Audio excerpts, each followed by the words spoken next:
force to ensure that it never happens again. That said, let's go into the speech. In the words of civilization scholar Jared Diamond, we study the injustices of history for the same reason that we study genocide, and for the same reason that psychologists study the minds of murderers, to understand how these evils came about. Today we commemorate the 100th anniversary of the Armenian Genocide, which was the first genocide of the 20th century. But first, some etymology. In case I've already lost some of you, etymology involves the origin of words. The word genocide stems from a hybrid term that combines the Greek root geno, which means race or tribe, together with the Latin derivative side, which means to kill. If we combine these roots, we essentially get the following sentence. I will kill your entire race. I will kill your entire tribe. The Armenian Genocide was an attempted annihilation of an entire race of people. On April 24, 1915, Armenian teachers, politicians, artists, musicians, poets, and leaders were rounded up and brutally murdered. Those who knew how to effectively exercise the power of self-expression were the first to be killed off. That said, allow me to list some genocides that you may or may not know about.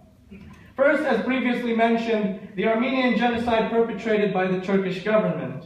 1.5 million people were brutally murdered and marched to their deaths starting April 24, 1915. Next, we move to the Holocaust from 1933 to 1945, where close to 11 million Jews, Poles, Catholics, and others were murdered by Nazi Germany.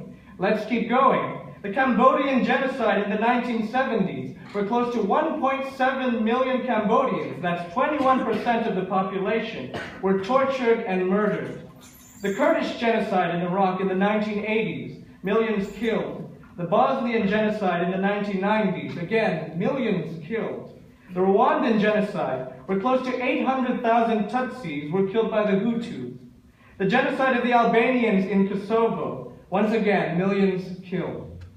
And now when we turn on the news, we see a relatively unknown people called the Yazidis, experiencing the advent of yet another genocide by ISIS. Thus, we are faced with a few questions. What do we do? What can we do? How do we stop? How can we stop or prevent genocide? There are two answers to these seemingly simple questions.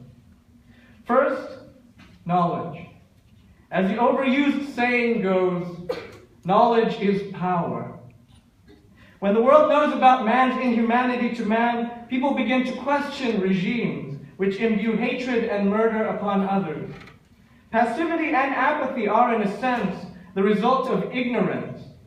Perhaps I can speak for many of my peers when I say that until I learned about the Armenian Genocide in my English and history classes, I did not know that such an atrocity occurred, that Armenians were forced to undergo such indiscriminate brutality, and that Turkey has exhibited a lack of accountability for this heinous crime.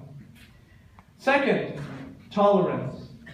By being tolerant at our own school, we model the tenets of civil rights in our interactions with one another.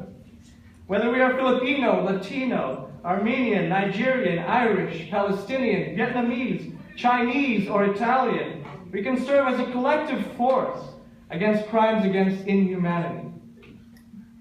Obviously, as developing young people, we cannot make a significantly direct impact in the field of genocide. But knowledge and awareness of the subject will allow us to contribute in the effort to ensure that such things never, ever happen again. Ultimately, the central element of our assembly is hope. As the leaders of tomorrow, we must maintain hope. But here's the question. How does one maintain hope in otherwise hopeless situations? How do we move towards a world that is safe and sound, more tolerant, more peaceful? We do this through activism, through arming ourselves with education and critical thinking skills, through making a conscious effort to understand one another, through giving and receiving love, while always maintaining the premise that we are the future leaders of this also complicated world. Former U.S. Senator John Corzine once said, "Never again" is a rallying cry for all who believe that mankind must speak out against genocide. Given what we know about genocide, let us refuse to stand by to watch injustice and work together to end genocide in the 21st century. Thank you.